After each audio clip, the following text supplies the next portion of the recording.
আমাদেরকে রাসূলুল্লাহ সাল্লাল্লাহু আলাইহি ওয়াসাল্লামের পক্ষ থেকে একটা পেগাম আমাদেরকে দেওয়া হয়েছে। আজকাল যেরকম একে অপরকে কোনো পেগাম দেয়, চিঠি দেয়, এটা রেওয়াজ আছে, ঠিক এরকমভাবে রাসূলুল্লাহ সাল্লাল্লাহু আলাইহি ওয়াসাল্লাম আমাদেরকে একটা পেগাম দিয়েছেন। সে পেগাম হলো এই যে ইন্নাদ দুনিয়া খুলিকাত লাকুম ওয়া আনতুম খুলিকতুম লিল আখিরাহ। দুনিয়া তোমাদের জন্য সৃষ্টি করা হয়েছে, তোমাদের খেদমতের জন্য, তোমাদের জরুরত পুরা করার জন্য, তোমাদের প্রয়োজন মিটাইবার জন্য এই দুনিয়াকে সৃষ্টি করা হয়েছে।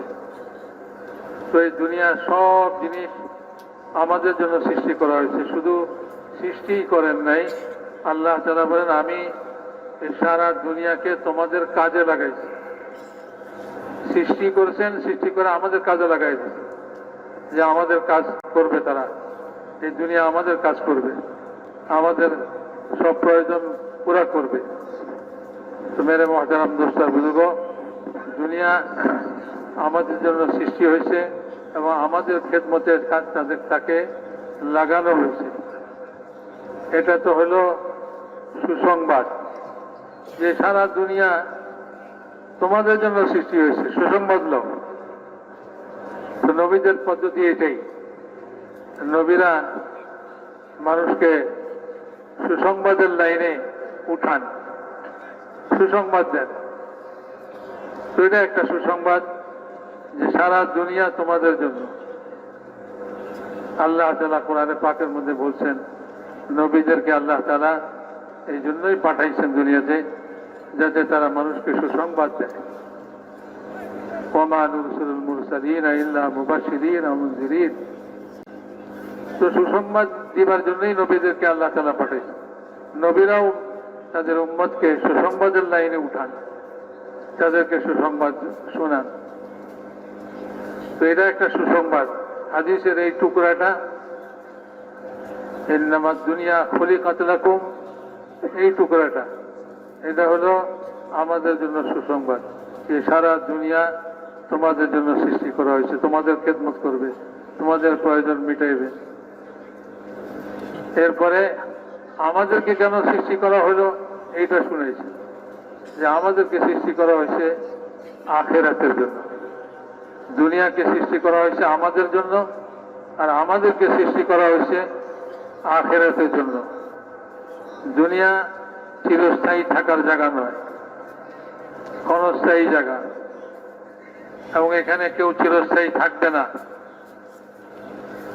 প্রত্যেকের জন্য একটা সময় নির্ধারিত আছে, যে সময় সে দুনিয়া থেকে বিদায় হবে, দুনিয়া থেকে চলে যাবে। দুই কিয়ামত বলা হয়েছে হাদিসের মধ্যে, এক কিয়ামতে সগরা, আরেক কিয়ামতে কুবরা।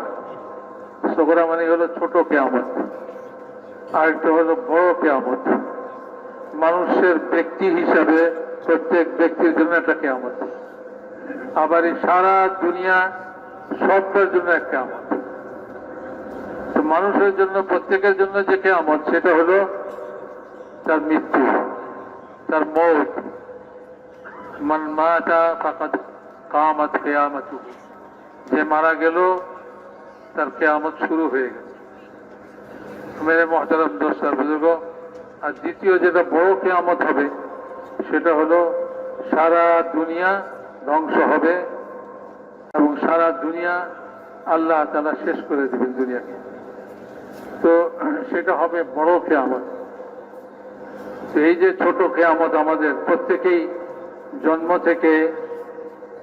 জন্ম থেকে সে মুসাফির। উলামায়ে কেরাম বলেন প্রত্যেক বাচ্চা যখন জন্ম নেয় সে মুসাফির হিসাবে জন্ম নেয়। আল্লাহ তাআলা কোরআনে পাকের মধ্যে বলছেন এই দুনিয়া তোমাদের জন্য সৃষ্টি করছি, কিন্তু এটা তোমাদের জন্য চলার পথে সামান, চলার পথে সামান, একজন মুসাফিরের সামান। মুসাফির চলার পথে তার প্রয়োজন অল্প অল্প করে যাই হয়, সে মিটাইতে থাকে এবং সে পথ চলতে থাকে। কোনো জায়গায় সে স্থির হয়ে বসে তার প্রয়োজন মিটানোর কাজের মধ্যে ব্যস্ত হয়ে যায় না, সে তার পথ চলতে চলতে তার প্রয়োজনকেও মিটাইতে থাকে। তো ইন্নামা হাযিহিল হায়াতুদ দুনিয়া মাতা, এই দুনিয়ার জিন্দেগিটা তোমাদের জন্য সফরের সামান, তোমরা সফর করতেছো। উলামায়ে কেরাম বলেন তোমরা সফর করতেছো। লোকমান হাকিম তার ছেলেকে বলছিলেন এই কথা যে বেটা, যেদিন থেকে তুমি জন্ম নিছ সেদিন থেকে তুমি সফর শুরু করছো।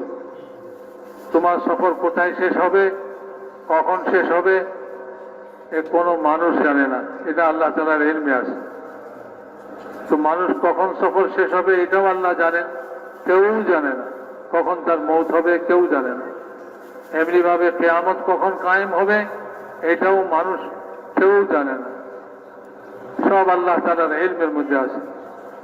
তো আমরা যে দুনিয়াতে চলতেছি এটা হলো মুসাফিরি জিন্দেগি, সফরের মধ্যে চলতেছি আমরা।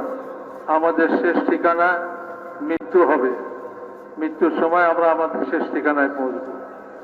মেরে মোহতারাম দোস্ত বুজুর্গ, সারা দুনিয়াকে আল্লাহ তাআলা আমাদের জন্য সৃষ্টি করছেন, আমাদের প্রয়োজনের জন্য সৃষ্টি করছেন, আর আমাদেরকে আখিরাতের জন্য তৈরি করছেন। বলে এই অল্প সময়ের জিন্দেগি, এই অল্প সময়ের জিন্দেগির মধ্যে আমরা প্রত্যেকে যেন নিজের আখিরাতকে তৈরি করি এবং নিজের আখিরাতকে বানাই। তো এই অল্প সময়ের মধ্যে মুসাফিরি জিন্দেগি, এর মধ্যে আমাদেরকে আল্লাহ তাআলা এই জন্য পয়দা করেছেন যাতে আমরা আমাদের চিরস্থায়ী জিন্দেগি যেটা আখিরাতে হবে সে আখিরাতের জন্য প্রস্তুতি নেই, সে আখিরাতের জন্য তৈরি।